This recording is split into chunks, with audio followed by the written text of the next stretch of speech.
District 5. I'm also the liaison for Johanna Hayes. I started a chapter in Southbury, and I have since moved to Waterbury, so I'm on new territory here. And I'm very proud to be part of CCO.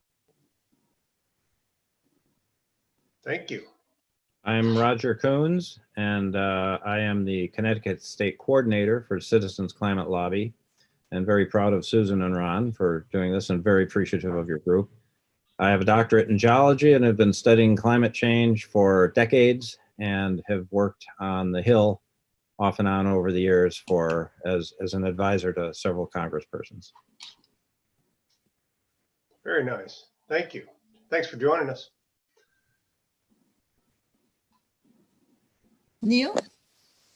Hi, I'm Neil Gundell. I'm a retired actuary living here in Simsbury. I've been sort of informally interested in climate change for a long time and recently became associated with Citizens Climate Lobby.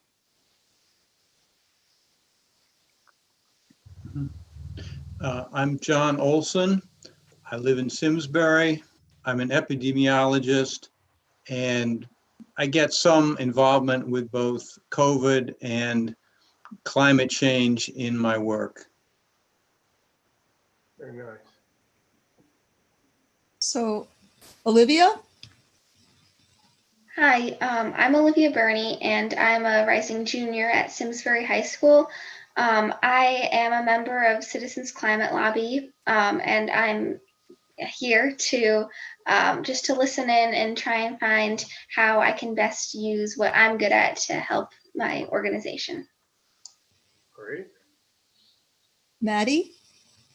Hi, I'm Maddie McCann. I live in Simsbury and I'm a rising sophomore at Loomis Chafee. I'm also here just to listen in and figure out what I can do to help.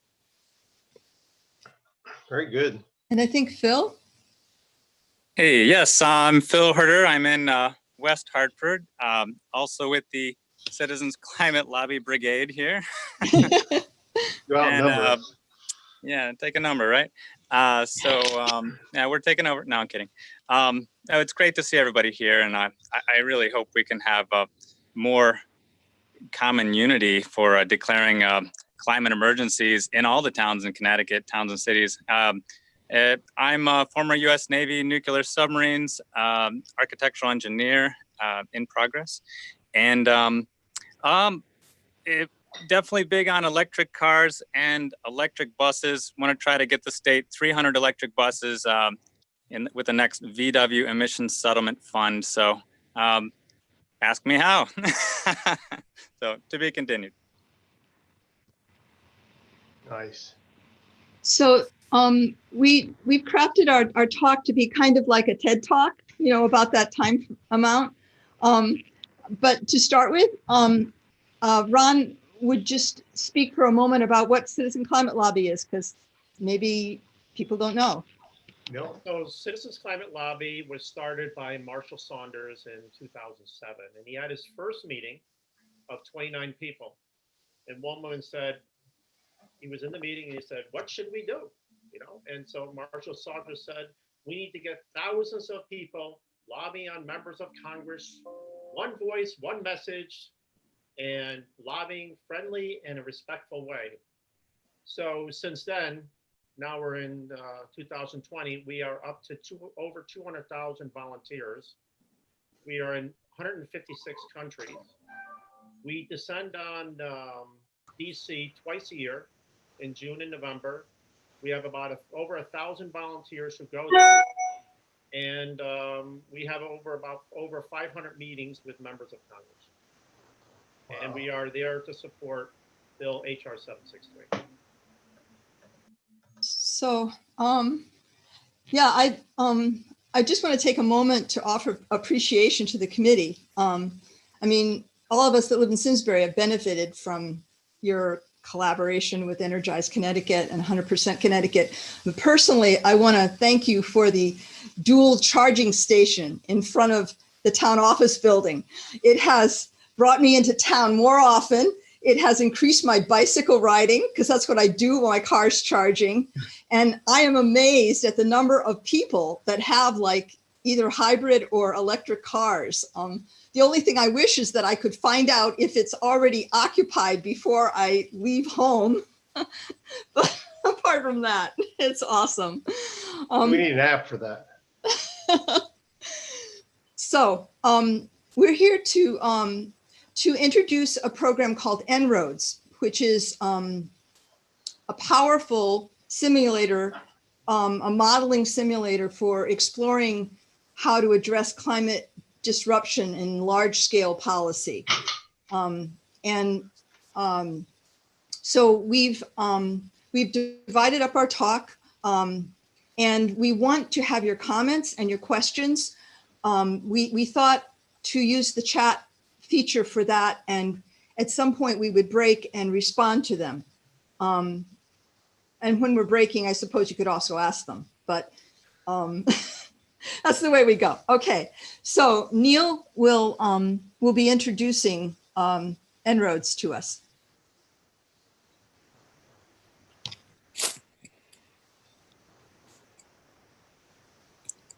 Okay, hold on a second. I'm getting, okay.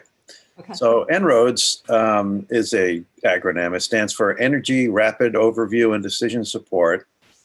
It was developed in collaboration between Climate Interactive, MIT Sloan, UMass Lowell's Climate Change Initiative, Ventana Systems.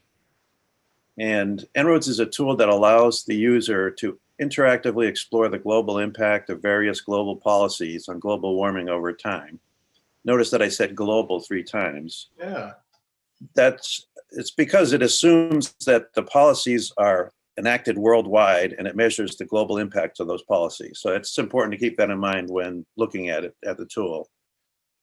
All right, so this can take the form of individual policies. In other words, you can model just subsidizing an energy source or something like that, or it can be a complete approach, including, for example, tax incentives on carbon, plus bans on deforestation, plus limits on methane, or something along those lines. It will give the resulting global temperature by year until 2100 as a chart. En-ROADS is designed to be, it's on the web, it's rapid, portable, and easy to use, yet it comprehensively incorporates interactions between climate policy, societal shifts, and technological developments. It is also calibrated against the latest research on how fuel prices affect consumption, delay time from policy adoption to impact on emissions, etc. It is based on the systems dynamics modeling approach and draws from MIT PhD theses of Dr. John Sturman and Dr. Tom Fitteman. It was developed to be used by groups of decision makers to help provide a rigorous scientific basis for conversations around climate change policy. The En-ROADS tool is supported by a host of materials and intended to help support its use in this role. There is also a role-playing game designed for using En-ROADS with the younger or less scientifically oriented audience. This tool is highly graphical, which makes it easy to use. It also includes a great deal of flexibility in modeling policy and viewing the results. This allows the user to dig into results that may seem surprising or counterintuitive. The tool gives us an answer in degrees of warming. So as we use it, we should keep in mind, what warming is acceptable. Some points of reference. At 1.5 degrees Celsius of warming, 8% of plant species will lose half of their climatic range. At 2 degrees, 16% of plant species will lose half their range. And at 4.5 degrees, it's 67% of species. The numbers are almost identical for insects. 4% of mammals will lose half their range at 1.5 degrees, 8% at 2 degrees, and 41% at 4.5 degrees. Another impact is the Atlantic Meridianal Overturning Circulation, or AMOC. That flow is projected to decline 11% with 1.5 degrees and by 34% at 2 degrees. This flow is extremely important in the current global temperature regime and also has an important effect on US East Coast sea level. When using the En-ROADS tool, it's helpful to remember how much impact a small temperature change can have. And I'll give it back to Susan, I guess.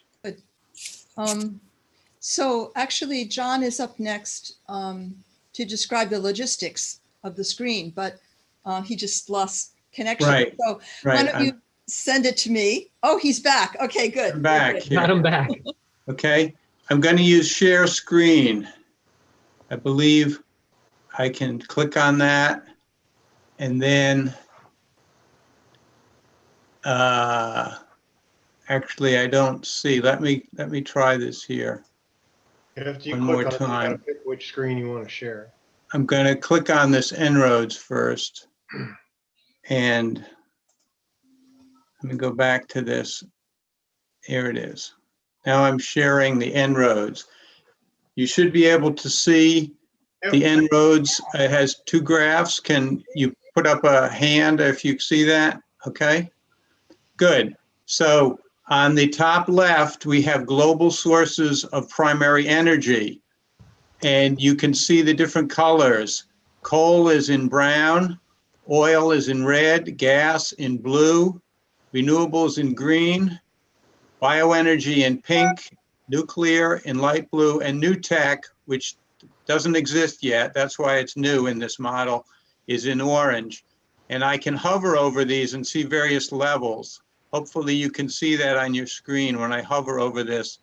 It shows that from 2000 to 2100, that oil use is currently the largest energy source, but it peaks in about 2016, 2060, and then goes down, whereas coal in this model, this is the prediction of business as usual, it would go up for the entire century and become the leading source of energy. On the right, you can see temperature change also over the century, and the business as usual and the current scenario are currently the same thing because I haven't manipulated any of the levers, but they are going up constantly, and there's a 4.1 degree centigrade rise by 2100. But the IPCC and other international bodies say that we need to keep global warming under 2 degrees, or some will even say under 1.5. And you can see that dotted line. And under the current business as usual scenario, you see that we reach that 2 degree warming in about 23 years from today. 2043 is when it reaches the 2 degrees. So that shows you, and the 1.5 in about 7 years from now. It's very close, but we have various levers which are shown below. There are 18 of them, which include all of the 7 sources of energy that are shown in here in the graph, plus carbon price, which is in the bottom left here. And there are also changes one can make in energy efficiency and electrification of transportation and in buildings and industry, and here growth of population or economic. And for most of these, you can go in either direction. You can either discourage or you can encourage some of these things. And on the far right here is land use. We are presently at a high level of deforestation, so it's hard to do even more deforestation. But to the left of this, that's reducing the amount of deforestation. I'm moving one of those sliders. There's also methane, which comes from a lot of agricultural. And then we have carbon removal, either by planting forests or by technological. This is what is called carbon capture. And so those are the 18 levers.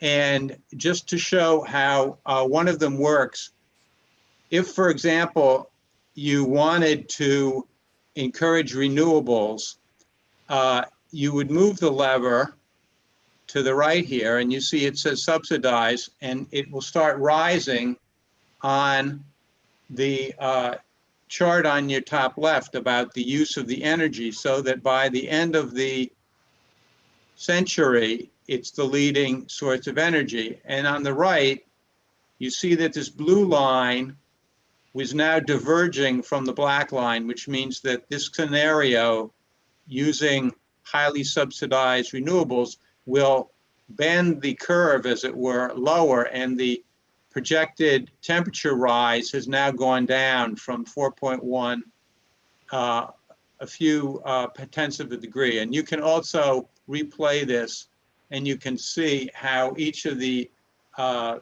graphs change. You see that some things go up and some things go down. But overall, the energy use is much higher in 2100 than it is today for a variety of energy sources. So now I can stop sharing my screen, and I will give this over to Ron. Yes, Ron, now is your chance to, for the committee to create policy. And Ron is going to give you a challenge, and you can direct him how he should manipulate the chart to achieve the challenge that he's going to give you. Okay? So I just want to mention, just like John and Neil had mentioned, that we want to get between 1.5 to 2 degrees. That's our objective. And so we have all these levers to deal with. And I want to ask you, do you think there's one particular level that's going to solve the whole problem? No. No. So there's going to be multiple things that we need to solve this problem. So I will start with, so what we thought is maybe each of you can give us which lever you want to push. So I figure we start with Mark. So Mark, what would you like for me to adjust here? And the whole thing is, when I adjust, before I adjust the lever, I want you guys to tell me, what do you think is going to happen? What is going to happen with coal, oil, gas, renewables, and so on? And what do you think will happen with the temperature? What's your prediction? That's the whole purpose of this also. It's not just to pull levers and, watch this, but it's to see, and so I'll leave it like that. Mark? These are global decisions, like These are global, but you have to remember, we think global, act local, right? right. But you're right, exactly, this is global. So if I want to promote efficiency in, I see we have efficiency under transport. Is that only under? Does that mean about building? Where does building efficiency? Just below Building it. efficiency is here. Oh, below it. Okay, let's go. Right. I'll go with building efficiency. And what do you think, or not only you, but everyone else in the call, what do you think is going to happen what's going to happen to coal, oil, gas once we go energy efficiency? Our demand for them will go down, so they should all dip. They should all go down? Yeah, but the ratios will be relatively close to the same. Okay. And what about temperature? It's kind of a guess, right? Yeah, couple Correct. tenths of a point, maybe half a degree. No, not even a half a degree, third of a degree. Huh? More than a third. You should have stuck with your half, Mark. Yeah. And it went down, actually went down quite a bit in temperature. Yeah. Yeah, so it had a big impact. So we can build on these if you want. So we've done energy efficiency in buildings. Any more comments before we go to the next lever? And whoever wants to step in for the next lever, just let me know. Oh, hell, I'll play. Okay, you'll play. Go ahead. Yeah, let's eliminate coal as an energy source. Eliminate it. So I guess we go all the way over. So we're going to highly tax it, I guess, right? Yeah, it just became illegal. This became illegal. So what do you think will happen? Oh, obviously the coal line will disappear. Yeah. I think you should have a reasonably similar set of ratios around the remaining power sources, and I think you'll see a dip in temperature. I'm going to kind of copy Mark a little bit, maybe 0.2, 0.3. Okay. So it did take a dip here, like you said. And Wait. Why didn't it go away? oh, that's an interesting. Eliminated. Well, it's highly taxed. Oh, okay, So okay. it's well, I mean, this is where all of us kind of come in. In my opinion, it's very much an abundant in supply.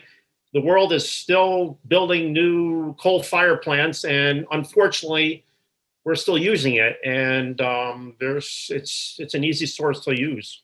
So Well, that uptick is probably a result of pricing pain points, even though it's highly taxed. so we still, yeah, go Yeah. ahead. I'm sorry. Go Well, a ahead. little uptick around, between 2080 and 2100, you see a dip in oil. I'm sure there's a ton of assumptions built in here around. Well, how- there's also about 15,000 equations going on in the background, and Right. what was really neat is En-ROADS, as they compare themselves to other models worldwide, and they're all kind of running the same scenario. So anyway. So, Ron- question and a statement. Yes. So the question is this Elizabeth Solon's group, the Climate Interactive? Elizabeth Song? No, Elizabeth Solon. I don't know. Neil, do you know? I don't know. Okay, never mind. I've talked to her. I think she. I haven't heard that name. Andrew Jones he's a very big spokesman for En-ROADS. He does webinars and training sessions almost on a weekly basis, and he's basically the spokesman for En-ROADS. Yeah. So, All right, and then the comment is, and this is something we've talked a lot about as a committee. So the transportation electrification, I think that's probably a really big impact. The reason I didn't choose it is because if you don't dial your energy source mix and you electrify transportation, you're really not accomplishing a whole lot. In other words, if we're all using coal to generate the power that we charge our electric vehicles with, kind of pointless. Well, what we could do is I can reset everything, and we could see what happens with transport electrification, if you want. Yeah, let's try it. By itself. So I already had my turn, so I don't want to hog the, So Ron, I thought that was okay. Well, just so you mentioned it, I figure we'll just do electrification of transport. The Teslas are really cool cars, and look what happened. the temperature impact's negligible. The oil use goes away. Exactly. And coal, obviously, coal would still go up, right? Right, which it was kind of my point. Yeah, exactly. so Ron, you want to do a drop down so we can see what's under the hood for like coal? Because we were speculating what Oh, okay. I'm sorry. So let me go back here and reset that, and let's go to coal. And then if you go underneath the hood, what's nice here, it gives you kind of examples of what they're talking about, government policies that phase out, power plants. Obviously, coal is mainly used for power plants. And then they talk about, these are the tax that they're putting on there. This is when it starts. You could read this yourself. And a lot of these assumptions can be changed manually, all right? We just hit the lever all the way to the left. We did it maximum on it. Right. We could have made it go to 0 if we had gone into the submenu here. Yeah. So, anyone else? So let's see. We did. Michael? I don't know. Ooh. Anybody else would like to try something? Hey, I just have a question on population in general. This is assuming that the population growth is staying the way it is right now, so it's the same rate of increase? The population growth right now is, what does it say, 2%? No, is that 2? Yeah. Yes. So So this is, obviously, if the population would go down, it would be less.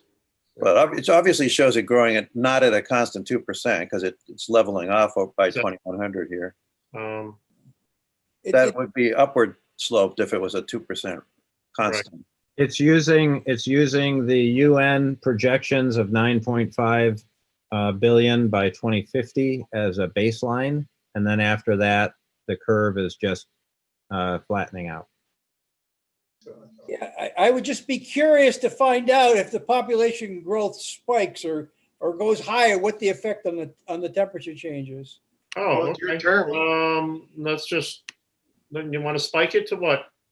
Whatever, 3%, go to 3% instead of. 3%? Okay, Yeah. we'll do 3. Enter value, it only lets us enter, so let's go to 2.5.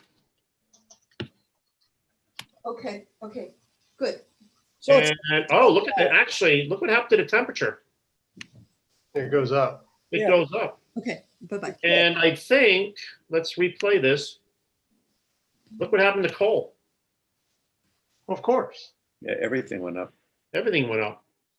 So, I mean, what you're demonstrating for us, Ron, is that there's no free lunch, basically. I mean, and there's no single solution. I mean, this is kind of where you started, right? You know, Exactly. There's no it's a single system. solution for this. we work in a system, we live in a system. And if we don't play multiple levers at the same time, the system won't respond the way we desire. Exactly. And like everything you guys are doing is what all the towns should be doing. You know, and every little bit helps to lower that temperature. I think it's also possible to deal with concerns about economic growth as well, which you might think of coming from a more right-wing position, and also concerns about the environment, which you might think of as more as a left-wing position. And this allows you to develop a scenario that can take into account the concerns of a variety of people. And some of it is surprising, you know, that some things are more compatible than you would think. Yeah, I guess I don't really find that surprising. I'm totally on Okay. board with what you're saying, John. I mean, I Okay. think the whole, yeah, the people on this committee are tired of hearing me say this, but the whole game of changing the climate, of fixing this, in my opinion, is to prove and to demonstrate that there's money to be made in it. Because, you know, it's the wrong yardstick. Money is the wrong yardstick for success and health and, you know, happiness and all that stuff. And yet it's what motivates people. So, you know, to the extent that business becomes a driver, you know, God, I hate to quote the capitalists to you, but, you know, like Larry Fink from BlackRock and his annual messages, and, you know, the investment banking community that's beginning to see that long-termism is an important thing. I think these are really, really important levers to get to these pieces that you're showing in Climate Interactive. So I'll get off my soapbox now. Well, I might add, Bob, you made a really good point on the financials, because this model also, as it says here, renewables, which are highly, if they're highly subsidized, but right now oil and gas is subsidized 5 to 10 times more than renewables. So your point is the biggest one in a sense, because with a carbon tax, the renewables actually become more cost effective without subsidies than the fossil fuels. Yeah, of course. I mean, Paul Pullman's kind of my poster child, you know? Yeah, yeah. What do you think will have the biggest impact on the temperature? As a single lever? Yeah. Wow. I would think carbon price would be right up there, because it affects everything, right? So it re-levels everything. Okay, so what do you think will happen once I click this? I think the fossil fuels are going to be replaced. They're going to be by renewables, because they're going to be no longer profitable. Yeah. And I think our overall consumption will go down. So I would think it would have a pretty significant effect on the temperature. What do you think the temperature change is, Mark? 2 degrees. 2 degrees? I was going to go to 1, but let's see what happens. All right, here we go. has a very significant effect. Yeah. I mean, we are almost, we want to get to 2 degrees and we're almost solving And oil. and oil, exactly, and Yeah, renewables. And let me just what's nice about this, you can see what's happening here. Yeah. And then you can also look at other graphs here too. They're available. Oh, those are cool. Yeah. Except look at cost of electricity. Now this is where you get into like social engineering here, right? Yeah. Yeah. I mean, really, look, I love this tool. This is kind of neat. I've never played with it. I've seen it before. This is Elizabeth Sullivan's group, as Mark showed everybody. Oh, it is? Okay. She's partners with Andrew. I talked to her years ago. I just couldn't remember. What we need to understand, and what I think this is super helpful with, is that right now, we do not pay the real cost of anything. You know, everything that we buy in the marketplace, whether it's, fast clothing, fast fashion, fast food, cars, energy, oil, blah, blah, blah, we're not paying the whole system's cost of it. I mean, you look at like what SASB's doing. If a carbon tax, a carbon price of some sort begins to balance that out, it begins to say to people, oh, you want to drive your car? Okay, that's fine. But now gas is $5 a gallon. There's a reason for that. I'm so supportive of what you're doing. I just think it's incredibly bad that we can't get people to see this, and tools like this are very important. So I'll get off my soapbox, but I haven't yet, so I'm just going to shut up now. So if we implemented our bill, if it went into effect, this is what would happen here. This is what you'll see. And look at the coal; it practically goes to nil, nothing. And renewables jumps right up.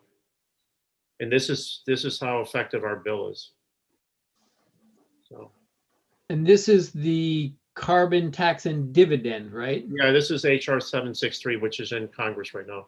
Energy Innovation and Carbon Dividend Act. How many co-sponsors we have now? I don't know what we're up to. About 80 to 90. Yeah. They're all Dems, right? No, we had one Republican from Pennsylvania and we had one from Florida. And I think that's where we sit right now. But things could change. Is there in your graphs here, because again, I haven't played with this. So when you implement a tax, as in the bill,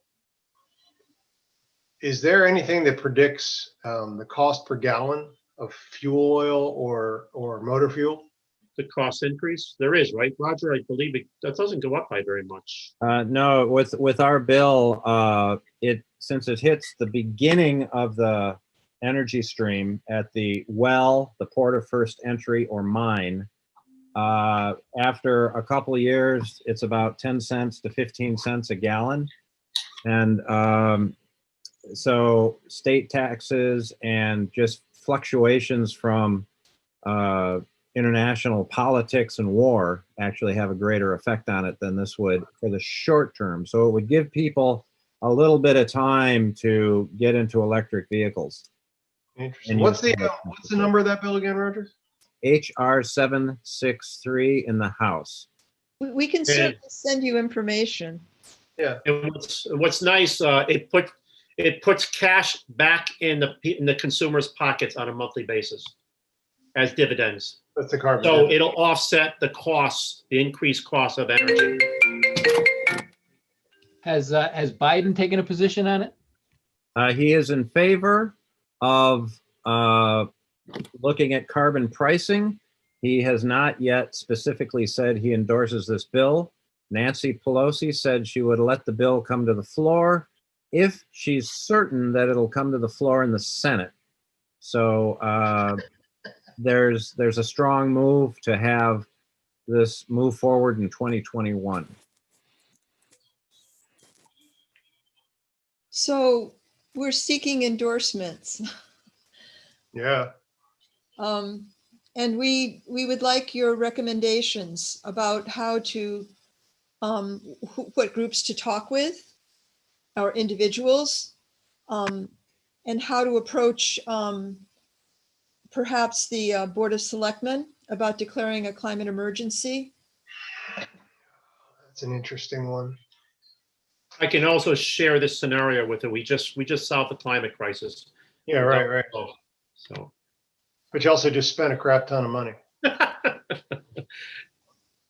what's nice about this, you can share this.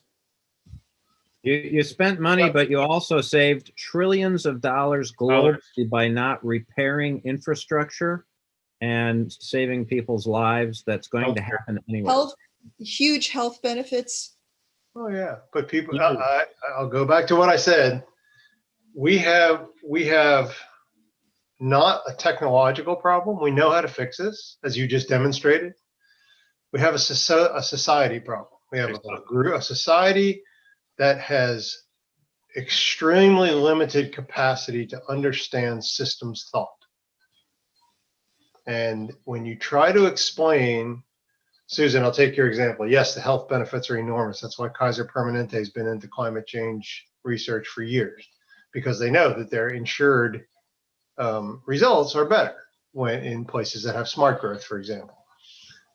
And yet, when you look at how money is funded in a municipal sense or a federal sense or a state sense, well, if I build a sustainable road, for example, or a sustainable, maybe that's a bad example, a subway line, there's a bucket of money for the subway line that when it's going to save in health, that's beyond the scope of the cost benefit analysis, right? So there's enormous structural change that's happened. Don't get me wrong, I'm not arguing with you guys. I'm totally on your side. But I think there's an incredible amount of work to do to get there.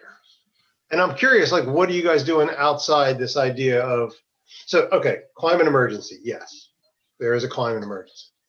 We can declare a climate emergency. We can propose these kinds of tax and fees. What next? I can take that if you want, Susan. Or actually, if you endorse our bill, which is what one of the things we're looking for, then our member of Congress, Johanna Hayes, will say, whoa, Simsbury just endorsed it. New Haven just endorsed it. I think Southern Connecticut, right, Susan? Yeah, well. Southern Connecticut State College. Yeah. They endorse it.